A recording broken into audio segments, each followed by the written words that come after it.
This happened last week, and I'm getting scolded for what I did by everyone I told about what happened.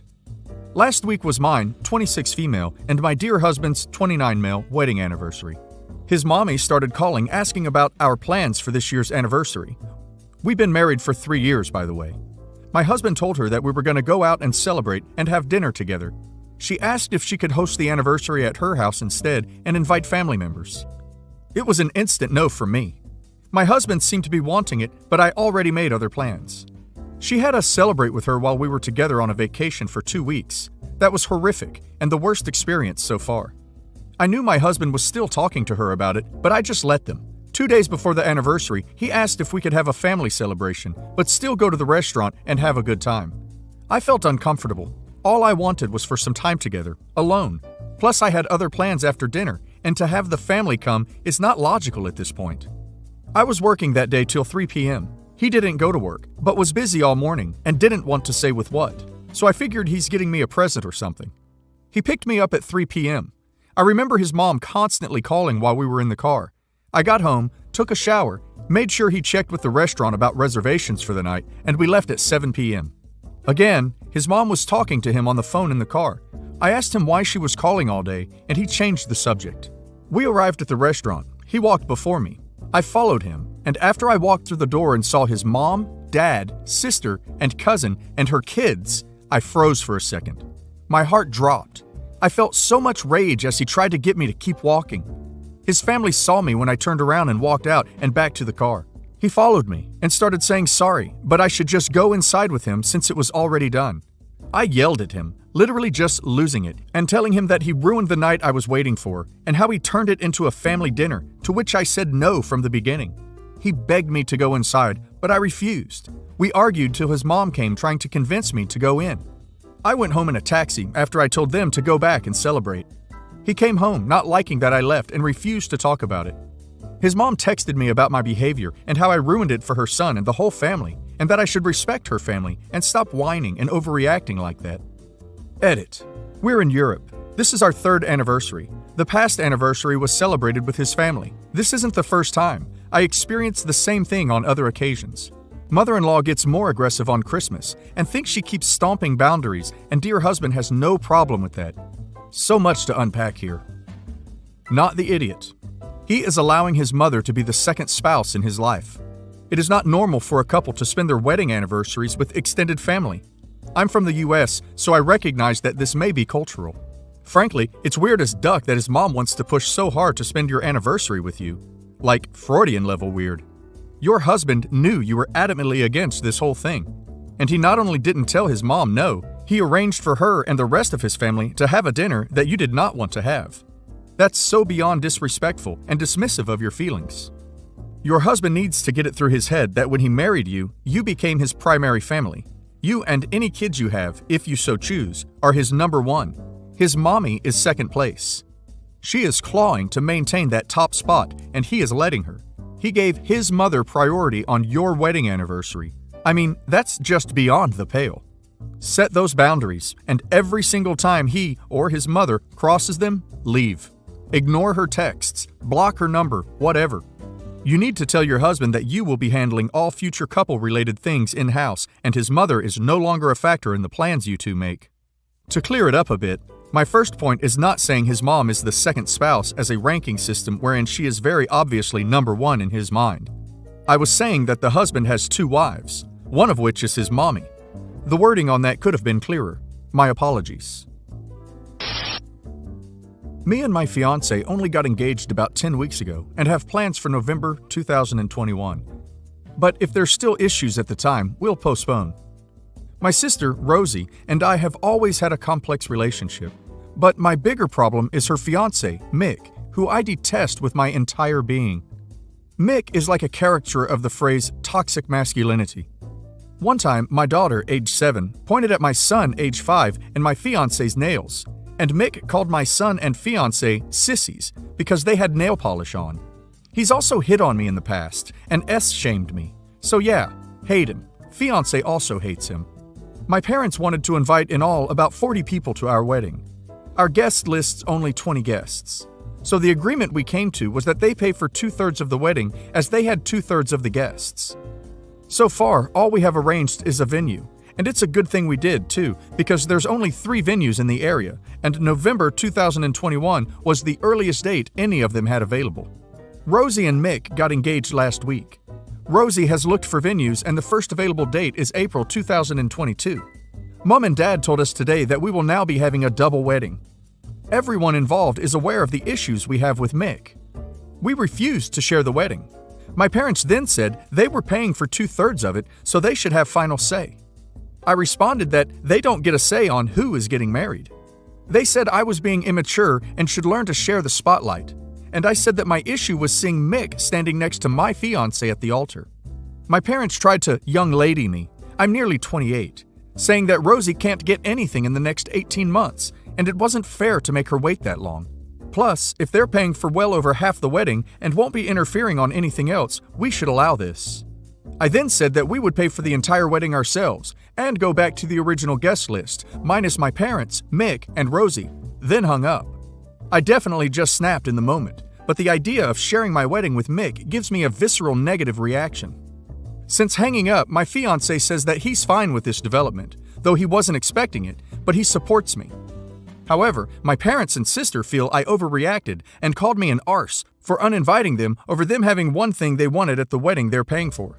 I felt pretty confident in my choice, but then my brother, who hates Mick as much as we do, said I needed to calm the duck down and that the logical response here would have been to return my parents' money and remove their guests, not to uninvite my parents from my wedding entirely, and said unless I fix it, I'd be going full Bridezilla. Am I the idiot? Edit. To be clear, I am 100% returning the money. The idea of the money was that we add my parents' guests, which is no longer happening, so I'll be returning their money. Not the idiot. They told you, a grown-up woman, that you have to share a wedding. Hell no. I agree with you declining their money and their guests. Good for you for standing up to them. And please call your venue and any vendors you book and set up a password for making any changes to the event. May be worthwhile to make preparations for dealing with the uninvited should they show up at the venue anyway, too. Wouldn't be the first time unwanted guests have tried to crash an event. Might want to invest in some really good security from the money they'd be saving by removing their parents, sister, fiancé, and parents' guests from the guest lists. If they were originally going to pay for the entire wedding, they'd probably still have invited the parents, sister, fiancé. So now that they're saving 4 seats, I'd just make sure no one who wasn't supposed to be there could come and cause drama at the wedding. And if they can, they might want to personally reach out to their parents' guests and nicely slide into the conversation that they're downsizing the wedding so the parents can't tell their friends to show up behind OP's back. When I was 19, I met a guy in his 40s at university. He told me he was married and had 3 kids, but his wife was dead, so he wanted to keep us secret until the kids were ready to hear about us. When we'd been together for 18 months, I found out I was pregnant. He freaked out and admitted his wife was not actually dead. Needless to say, we broke up. Then began a custody battle. And when I say battle, I mean battle.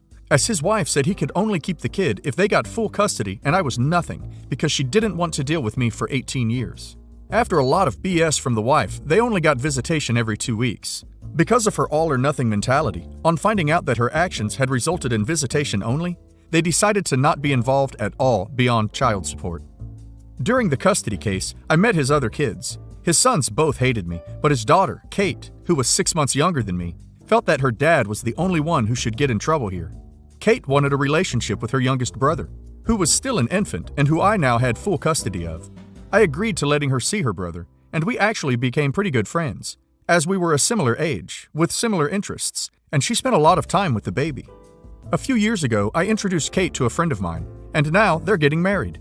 My son and I are still a touchy subject with Kate's parents, and Kate says her mom regularly complains about the child support. However, Kate wants her little brother at her wedding, and she and the groom both want me there. The wedding isn't until next summer, and the invites haven't gone out yet, but she's sorted out her guest list, and me and my son, who is now 6, are both on it. I've already said we'll be there.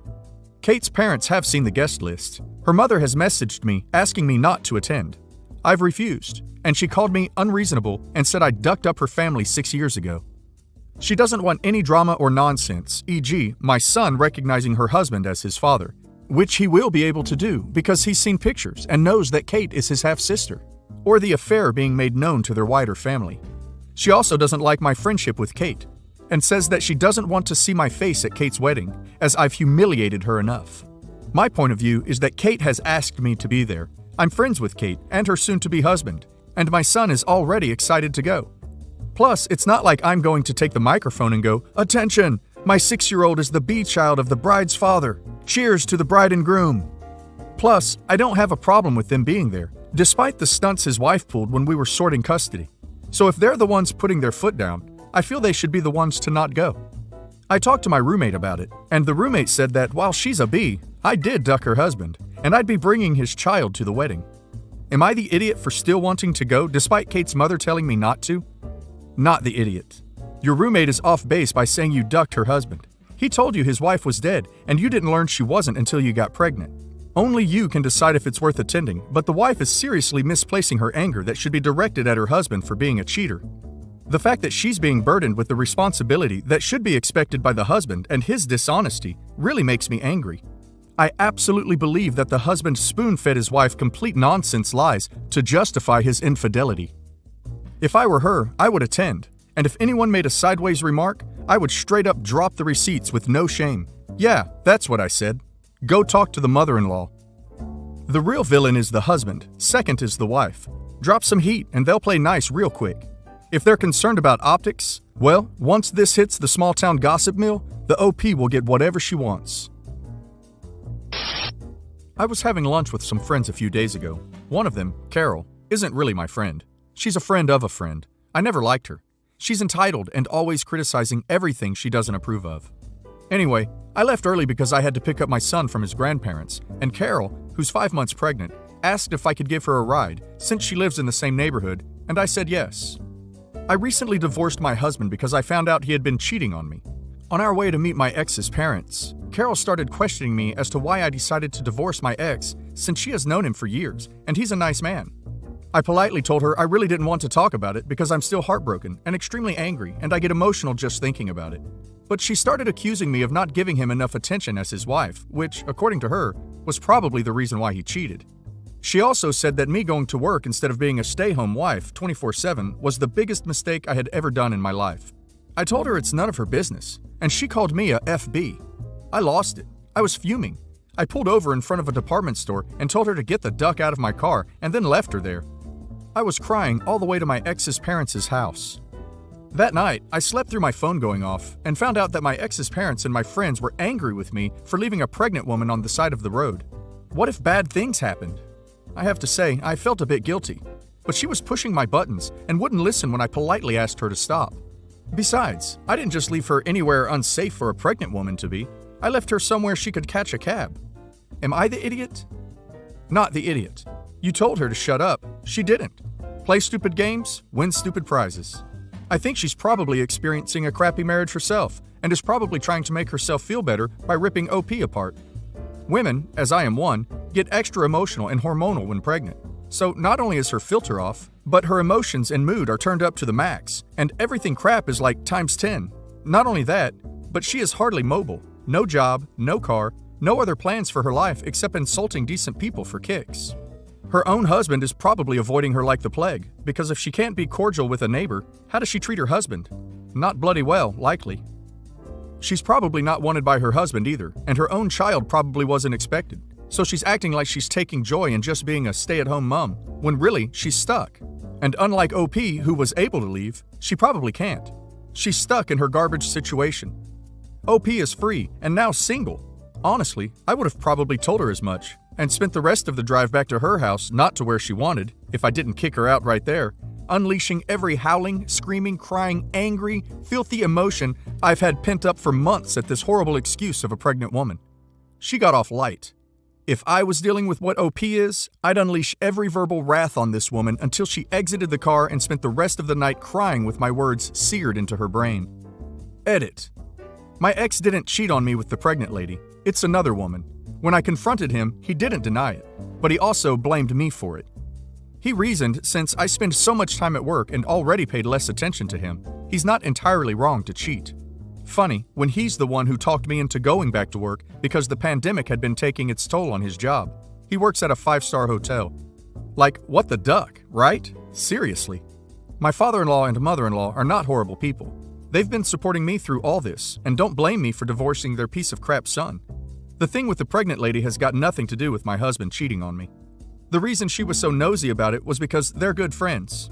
They grew up in the same neighborhood, so my ex-parents know her families pretty well. What happened was, she told my ex's parents that I had ditched her by the roadside simply for asking me about my divorce. She didn't tell them how she insulted me and tried to blame it on me. So I told them everything about how she called me a FB and that I deserved being cheated on. I also told them that I had left her at a department store instead of in the middle of nowhere like she had told them. I am now cool with them. They love and always treat me like their own daughter. Besides, I can't lose them for my son's sake. My own parents died when I was in my early 20s, so I can't have my son deprived of a loving relationship with his grandparents. I also decided to cut some friends out of my life. I waited until last week when we were again having lunch together to confront them face to face. I didn't even bother phrasing it nicer. I was like, "Oh hey, remember what I did to that pregnant lady? Well, here's the truth." They tried to apologize, saying how awfully sorry they really were, but I wouldn't have any of it.